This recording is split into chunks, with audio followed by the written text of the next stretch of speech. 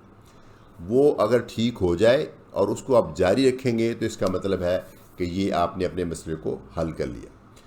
تو ایکسرسائز میں کیا، کچھ بھی ایکسرسائز کر لیں، واک کر لیں، سائیکلنگ کر لیں، سوئمنگ کر لیں، جاگنگ کر لیں، ٹریڈ مل مشین کر لیں، پی ٹی ایکسرسائز کر لیں.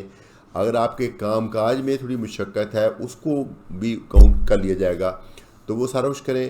اور کھانے میں ہر وہ چیز جو غیر ضروری ہے اور وہ آپ پلیز کم کیجئے. خاص طور پہ جو چیزیں اینیمل سورس سے آتی ہیں نا، ان میں زیادہ کولیسٹرول ہے.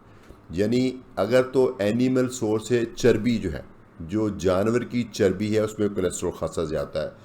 جانور کے جو گوشت ہے اس کے اندر بھی کافی چربی ہوتی ہے. جو جانوروں سے ہم دودھ لیتے ہیں، دودھ اور دودھ سے بنی ہوئی تمام چیزیں، انڈے اور انڈوں سے بنی ہوئی تمام چیزیں، ان کے اندر بھی خاصا کولیسٹرول ہوتا ہے. تو یہ چیزیں کم کریں. اور وہ چیزیں جو قدرتی طور پہ ہیں، لیکن ان کے اندر بڑے سے آئل ہو، جو نیچرل ویجیٹیبل آئلز ہیں، ان کے اندر آئل ہے لیکن کولیسٹرول خاصا کم ہے. جیسے کنولا آئل ہے، سن فلاور ہے، کون آئل ہے، مجھے زیادہ نہیں پتہ، بہرحال جتنے بھی آئلز ہوتے ہیں، یہ جتنے بھی آئلز ہیں، جو بھی اس کا کمرشل نام ہو، جتنے بھی آئلز ہیں، سوائے آئی تھنک پام آئل کے، پام آئل میں تھوڑا سا ہے ہوتا ہے، باقیوں میں اس میں بلکہ ایک ٹرانس فیٹس ہوتے ہیں، وہ بھی ایک اچھی چیز نہیں ہے. تو کوشش کریں خوراک کم کھائیں اور اینیمل سورس سے زیادہ کم کریں، اور جو ویجیٹیبل سورس ہے اس میں زیادہ کریں. کوکنگ کے لیے کوئی بھی آئل استعمال ہو سکتا ہے. آج کل ہم آئل ریکمینڈ کرتے ہیں، لیکن اگر آپ دیسی گھی شوق سے کھاتے ہیں تو کوئی برائی نہیں، مقدار کم رکھیے. اسی طریقے سے جو باقی ڈیری پروڈکٹس ہیں، مکھن ہے، چیز ہے، ان کے اندر بھی کولیسٹرول ہے، اس کی بھی مقدار کم رکھیں. اور جو سب سے جو چیز جس میں کوئی کولیسٹرول نہیں ہے وہ ہے فروٹس. موسٹلی ایک دو فروٹ ہیں جس کے اندر ہے، ایووکاڈو فار ایگزامپل فروٹ ہے جو پاکستان میں تو ہوتا نہیں. ڈرائی فروٹ میں گڈ کولیسٹرول ہوتا ہے، برا کولیسٹرول نہیں. ڈرائی فروٹ بھی اچھا ہے. جو نیچرل فریش فروٹ ہے اس کے اندر تو کوئی بھی کولیسٹرول نہیں ہے، وہ بھی کھائیں. ویجیٹیبل جو ہیں وہ اگر سیلڈ کی صورت میں یا کوک صورت میں لیں وہ بھی بہت اچھی ہیں. ہاں البتہ اگر اس کو کوک کرتے وقت اس کے اندر آپ بہت زیادہ کولیسٹرول والا تیل ڈال لیں، گھی ڈالیں، تو وہ تو ضرور آ جائے گا. لیکن ویسے نیچرلی جو ویجیٹیبلز ہیں، وہ فروٹس ہیں، اس کے اندر خاصا کم ہوتا ہے کولیسٹرول. تو یہ ساری چیزیں کریں.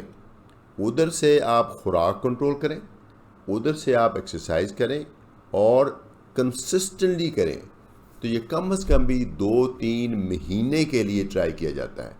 اگر آپ اپنے باڈی ویٹ میں سے 5% کم کر لیں، بھلے ابھی بھی آپ اوور ویٹ ہیں، مثلا 100 کے جی میں سے آپ نے کم کر کے 95 کے جی کر لیا ہے، ابھی بھی آپ اوور ویٹ ہیں جو ہمارا پیمانہ، لیکن چونکہ 5% آپ نے کم کر لیا تو بڑا اچھا چانس ہے کہ آپ کا کولیسٹرول ٹھیک ہو گیا ہوگا.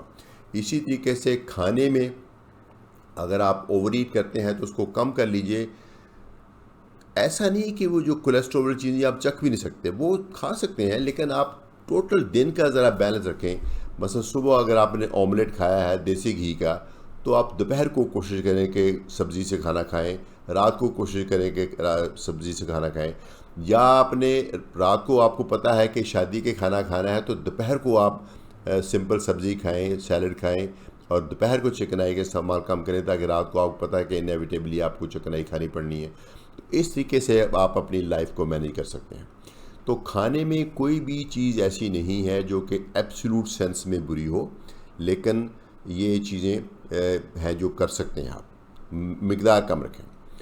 اچھا، تیسری بات یہ ہے کہ کیا اگر آپ کو دوائی کی ضرورت پڑے تو پھر ان چیزوں کی اہمیت کم ہو جاتی ہے؟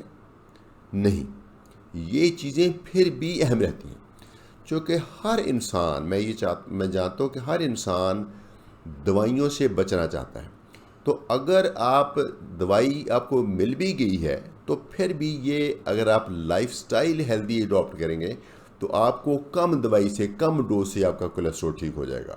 اور کولیسٹرول کو ٹھیک کر کے ٹھیک رکھنا ہی آپ کو اس چیز کی ایشورنس دیتا ہے کہ آپ کو ہائی کولیسٹرول سے ریلیٹڈ جتنے بھی مسئلے ہیں وہ نہیں ہوں گے۔